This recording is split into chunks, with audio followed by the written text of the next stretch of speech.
Hey y'all, welcome back to my channel. Today we are going to make some beef tips and gravy. We're going to do it in the oven.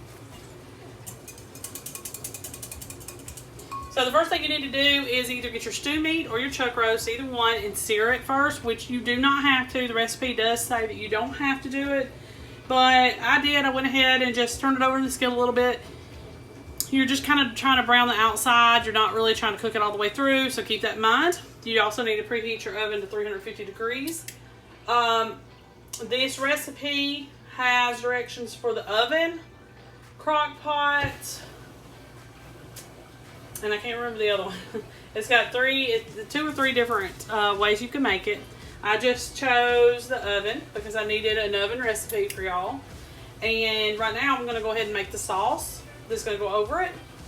So you're going to need a can of cream mushroom soup, a can of beef broth, 1 envelope of onion soup mix, and 1 envelope of brown gravy mix. You're going to mix all these together in a bowl.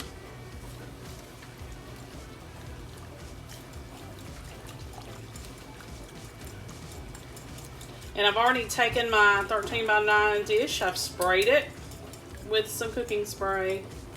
And I put my roast, my chopped up roast that has been seared first, in there.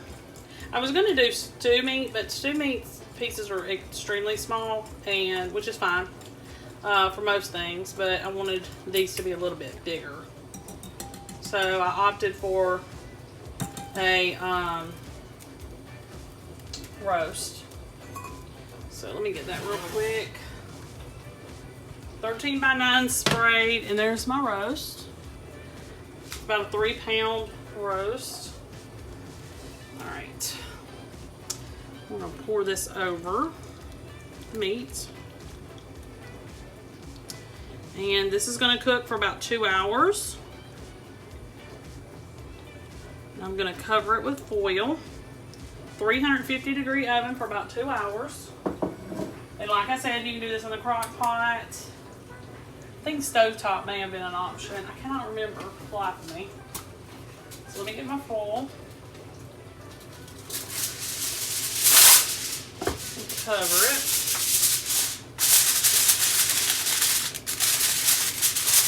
Okay. I'll see y'all back here when it's done. I'm going to make some rice to pour that gravy over. Something a little different than mashed potatoes. And then I will see y'all back here when it's ready to be plated. Okay y'all, so this is the finished product. I didn't leave it in the oven quite 2 hours. It was a little bit less than that. It still did perfect.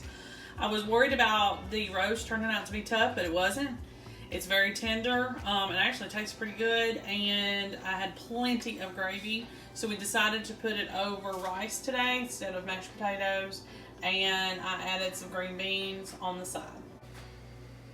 Hey y'all, welcome back to my channel. Today we are going to work on a dump and go casserole that I have made a million times, a million different ways.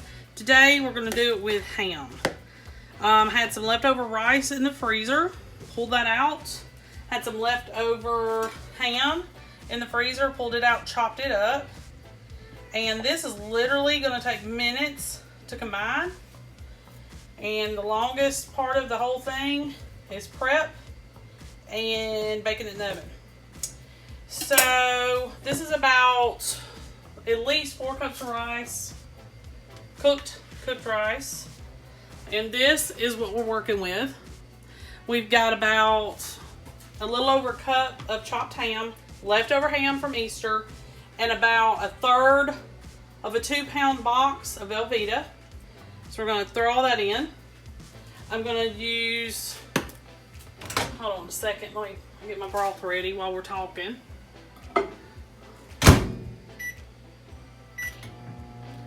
Okay, I'm going to use a can of cream of chicken soup. So we're going to add that. And then I'm going to put about a cup or a little over a cup of chicken broth in here.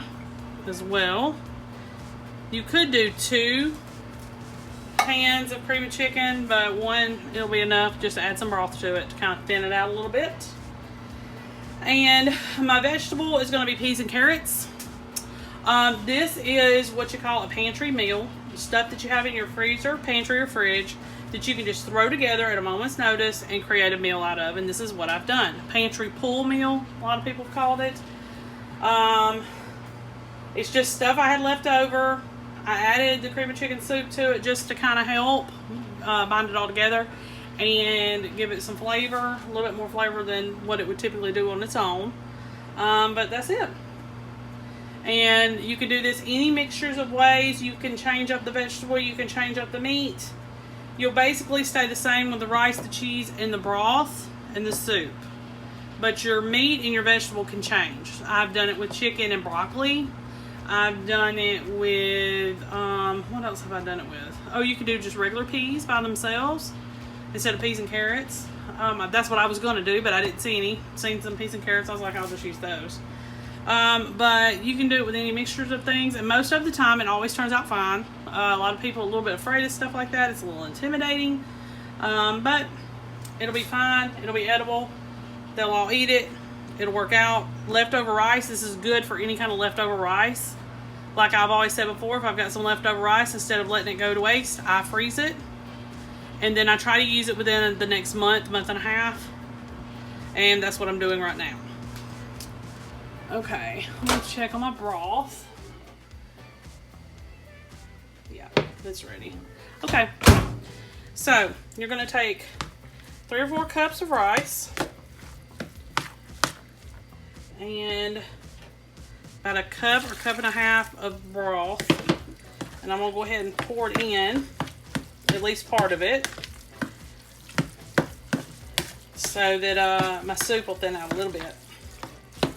You go ahead and preheat your oven to about 375. And then you're going to add all this in.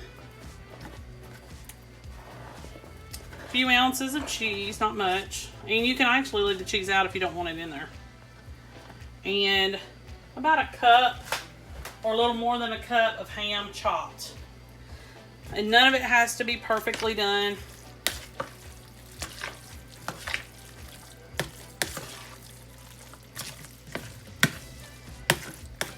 So it's basically a ham rice casserole. Okay. And then I've got about, even with the ice crystals, I've got about 2 ounces, 2 to 4 ounces, somewhere around there, of peas and carrots. And they're frozen. And that little bit of ice crystals will help keep everything hydrated so that my rice don't dry out. And then I'm going to go ahead and pour this in. That was all my broth. And I want it a little bit liquidy because, like I said, I don't want it to dry out. Now for the spices. We're going to do salt and pepper to taste. And I'm running out of pepper. Let's see if I can.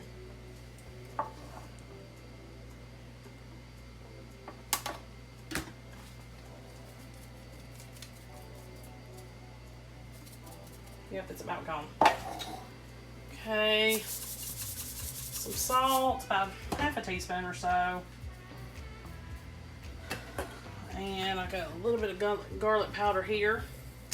I would add some onion powder, but I can't get to it at the moment, so we'll just go with this.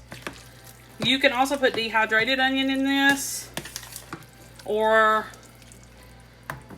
fresh onion. If you do fresh onion, you need to saute it first to make sure that it's good and soft before you put it in this. Let me get my pepper because I want to try to put a little bit more pepper in there.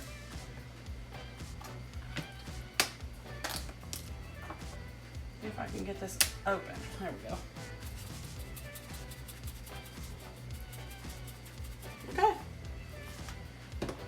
Let me stir that up. All right, hang on a minute. Let me get my pan. Okay, y'all. A 9 by 13. And you need to spray it. And we're just gonna put this whole thing in here. Like I said, you can use a family size can or 2 cans of cream of chicken if you prefer. Or you can do it how I did it with just 1 can of cream of chicken and 1 cup or so of broth. Bottom line is we need this as moisturized as possible. And 375 is your oven temp. And I'm going to cover it with some foil until the cheese is melted and it's hot and bubbly, and it'll be ready to serve. Okay, I'll see you back here when it's done. Okay, y'all, so this is the finished product for the ham rice casserole that I made. You can use a different vegetable, different meat, or even a different rice. This was just some leftover white rice that I had in the freezer. Any rice will work. And it did perfectly. It took about 40 minutes, maybe 45, just to get everything good and hot, melted, mixed together, and stir it before you serve. Okay, make sure you like and subscribe. I'll see you next time.